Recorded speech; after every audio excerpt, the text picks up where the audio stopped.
Welcome everybody, welcome to Anglais tout partout. Bienvenue dans Anglais tout partout. Non pas c'est du Kene. Jeudi dans vidéo ça on va montrer comment on parler même gens avec natif là. Avec même gens parler tant qu'on américain. Très bien. Donc nous voilà à l'aise, nous voilà apprendre pile bagaille dans vidéo ça. Yes. You are going to speak like a native speaker. Ou va parler tant qu'on natif. Donc, parler de quoi natif, un peu mon a posé question, est-ce qu'on peut parler anglais même gens blancs parler là, j'en dis est-ce qu'il m'a parler anglais? Un peu monde qui est aux États-Unis qui écrit non, qui dit est-ce qu'il peut parler même gens avec blanc? Suivez bien. Nous allons démarrer dans quelques méthodes où on parler même gens blanc et appliquer. OK? Pas oublier c'est abonner à la chaîne là qui c'est anglais tout partout et partager. Ouais, là c'est one like plus one share. Yon like et puis yon partage. Tout le monde, merci en pile. Okay, here, let's get started. I will teach you how to speak like a native speaker. Here, speaking like a native. Speaking like a native. Speaking like a native speaker. C'est parler tant que yon natif. So here, les natifs la parler, gen mot que li pas vraiment dit. Donc c'est ça qu'il ne faut pas attendre vraiment. Number one, côté que natif là ouais, ça want to, comment l'a dit? Au lieu de dire want to, mais ça qu'il a dit. Mais attention, ça c'est anglais, on dit casual English. Et on considère comme anglais informel, mais de manière naturelle, natif là parler, c'est comme ça qu'il parle. J'ai que me enseigner là. One, want to. Vouloir, c'est bien vouloir. Si me dit moi vle, me dit I want. Si me dit je veux parler, me dit I want to speak. Ou bien I want to talk. OK? Moi je veux parler anglais, I want to speak English. Au lieu me dit want to, natif là lui-même, l'a dit wanna. Wanna. À répéter? Wanna. Want to, wanna. Par exemple, moi je voulais parler anglais très bien. Moi je voulais parler anglais très bien. Phrase là normale. Moi dit I want to speak English pretty well. I want to speak English pretty well. Mais si on blanc parler, c'est différent parce que il y a ça qui dit I want to speak English pretty well. Mais il y a ça qui dit au lieu de dire want to, li retire ça, OK? Li remplacer want to par wanna. Si bien. Là, I want to speak, m'a dit I wanna speak. C'est ça, il faut pas attendre natif là. I wanna speak.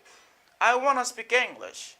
Donc, j'aime dire là, c'est anglais informel, mais c'est à ce que ou même ou tendez. Pour qu'attendre, ou qu'à dire, mais que quand on peut utiliser, quand on pas utiliser, d'accord? Donc c'est examen utiliser mais puis c'est pas leur parler anglais pour parler même gens avec eux, c'est comme ça pour parler. I want to speak English pretty well. Moi je veux parler anglais très bien. Je dis I want to speak English pretty well. I want to speak English pretty well. Même j'en pile avec me regarder fan yo avec nous. Si tu m'pas qu'à parler, les blancs parler, m'pas qu'à attendre, ça fait ça, aidez-moi s'il vous plaît. So I can help you with this, right? Try to apply these rules, okay? So here, when we have want to, instead of saying want to, you can say wanna. For example, in this sentence, I want to speak English pretty well. I want to speak English pretty well. You can say, I want to speak English pretty well. And number two, we have going to. I say going to. Going to.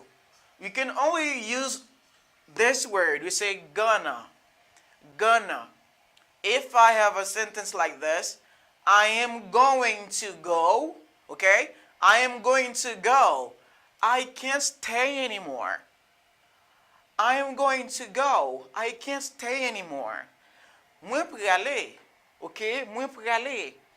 I can't stay anymore. Moi pas qu'à arrêter encore. Moi pas capable rester. To stay veut dire rester. Stay. Stay here. Stay here with me. Restez là avec. Okay? I can't stay here anymore.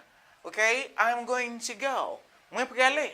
Kounya la, here, instead of saying I'm going to go, you can replace going to by gonna.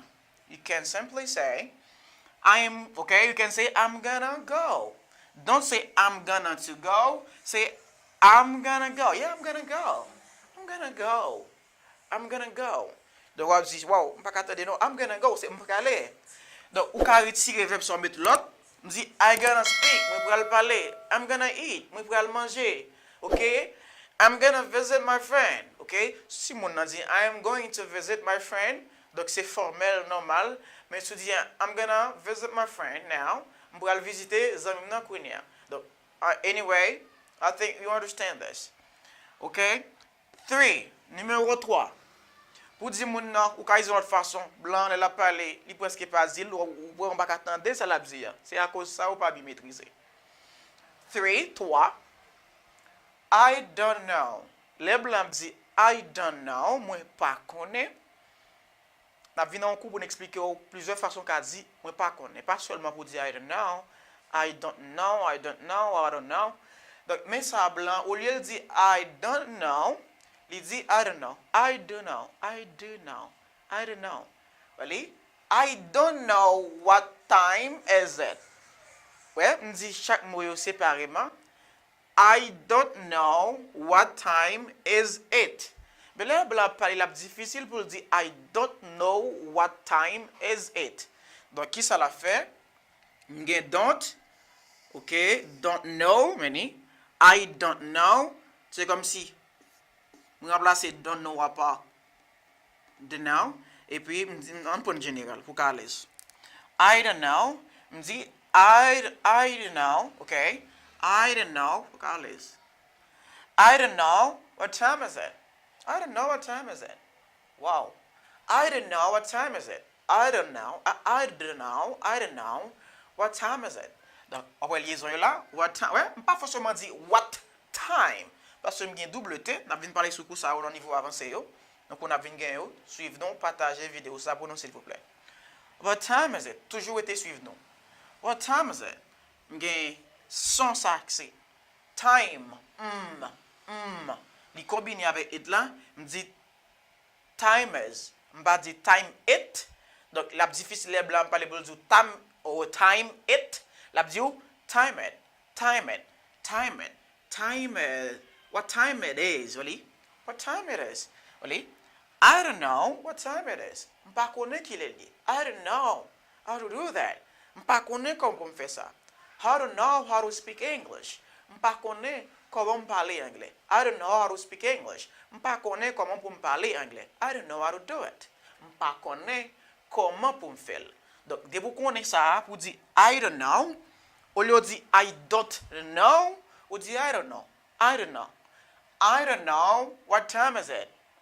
I don't know anything about English. M'pas connais rien. Okay? I don't know anything about English. M'pas connais rien dans anglais. Numéro 4. Les blancs parlent, il a dit donne-moi. Bien bon moi. Là m'gagne give me. Don't say give. Bon, anyway, parce qu'on parle on a enseigné anglais américain là dans ce sens. Donc américain a dit give. Mais le natif anglais il a dit give me. OK? Nous souvent disons OK, nous même nous plus à l'aise pour habile, même j'ai un peu l'étudiant qui dans l'école nous directement et yo les aux États-Unis, yo écrit nous dit wow, même prononciation, donc c'est apprécié, yo apprécié ça. Donc continuez travail, ça fait nous plaisir pour le message que nous voyons pour nous. 4 give me, give me, give me, donne-moi, donne-moi quelque chose, me dit give me something. Could you give me something? Laisse-moi m'utiliser le normal. Me dit give me, give me, give me. Mais natif l'a parlé, l'a dit give me, give me, give me. Exemple ça là, par exemple, m'gagne could, on peut rappeler nous ça. So the letter L is not pronounced in this word. Donc mot et lettre L li pas prononcé dans mot ça. Okay? Could you give me a call, please? Could you give me a call? Or could you give me a call? Could you give me a call, teacher? Could you give me a call at 7? Est-ce que vous brûlez à 7 heures? Donc, c'est facile. Could you? Donc, je vais expliquer pour que ça me dit could you. Je ne vais pas dire could you. Je dis could you. Could you give me? Could you give me? Parce que là, il y a give me. Au lieu de dire give me, could you give me a call, please? Est-ce que vous avez un appel ou bien est-ce que vous avez un au lieu de dire give me, je dis give me. Could you give me a call? Est-ce que vous avez un même genre tout, mon nakasi, could you give me a ring? Could you give me a ring?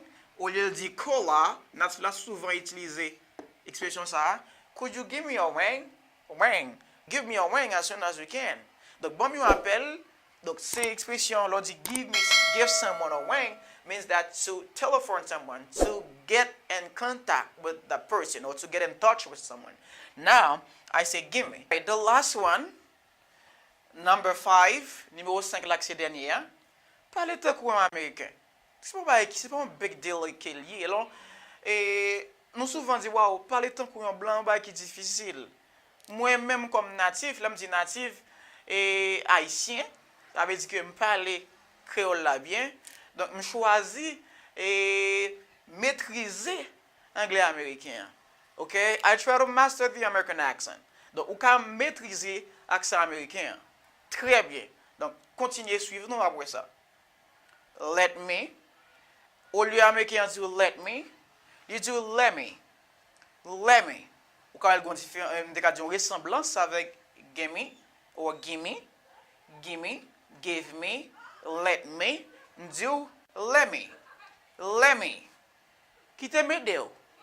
Dit let me, une phrase là normale. Let me help you with that. Let me help you with that. Help you, okay? Let me help you with that. Help you. Help you. Let me. Pour y là, je retirer let me, hein? Mais remplacer par let me. Let me go. Quitte malais. Let me go. I can't stay anymore. Let me go. Blague quoi ça l'a parlé avant? A dit qui ça blague dit là? Let me go. Okay? Let me do it for you. Let me do it for you. Quitte me faire pour vous. I can help you, right? Okay. Let me help you with that. Let me help you with that, sir. Okay. Donc, je dis, m'enseigner comment on peut parler tant qu'un américain, comment on peut parler tant qu'un américain, moi je dis speaking like a native or speaking like an American. How you can speak like an American? Comment on peut parler tant qu'un américain? On t'a enseigné 5 expressions que vous devez connaître. Natif là, il pas utiliser ça ou utiliser ça au lieu. Utiliser le tout. Okay? Il a parlé pour qu'il parler de smooth. Here, want to, say wanna. Yeah, I wanna go. I wanna go. Where'd you wanna go? Where'd you wanna go? Oh. Where'd you wanna go? Gon façon me parler là. Donc, jusqu'à maintenant, ça c'est cool que m'a venu à coup ça. Vous êtes à l'aise. Vous comprenez tout bagay. Going to, c'est gonna. Gonna. For example, I'm going to go. You say, I'm gonna go. I'm gonna go.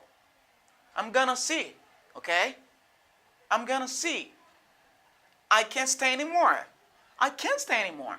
I'm sorry, man. I can't stay anymore. I'm sorry, doctor. I can't stay anymore. Sorry, teacher. I can't stay anymore.